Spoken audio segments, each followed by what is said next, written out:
ahead of the Ramadan holiday, the holy month of Ramadan. It begins in March 10th to be precise. Netanyahu decided to limit Arab-Israeli entrance to Temple Mount. That's not to say prohibit it, but limit it. Why is that?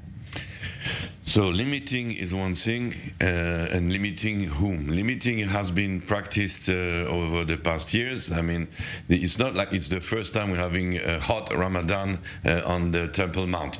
So we have the rules of the game very well established. We play this game together with the Waqf, the religious authority over the Temple Mount, with the Kingdom of Jordan officially in charge of the holy places on the Temple Mount. So there are established rules of the game. We can control who accesses the mount. We can limit the age groups, elderly men, more like women, and all this is fine.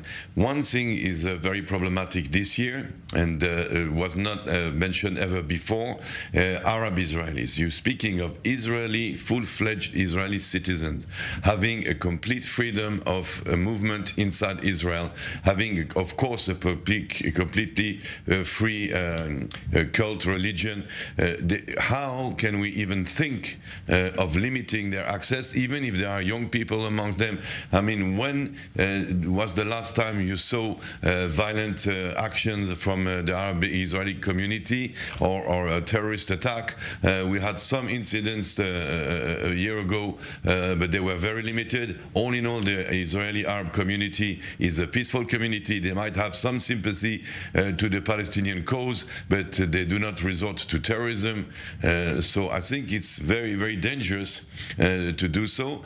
By saying this, I'm joining the opinion of the National Security Services, the Shin Bet, the police, and the army, who all have told the government that it will be very counterproductive to prevent Arab Israelis from reaching the Temple Mount. It might push them towards their Palestinian brethren. This is not a good thing. We should keep the distinction. Concerning the Palestinians themselves, they're also entitled to come and pray, of course, if they come and pray peacefully.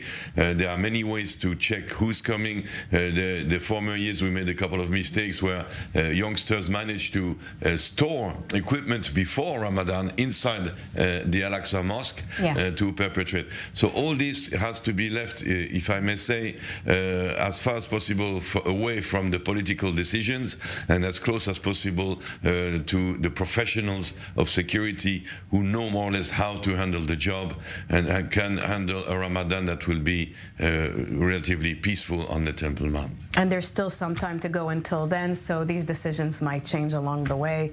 Raphael Jerusalmy, thank you very much for your input.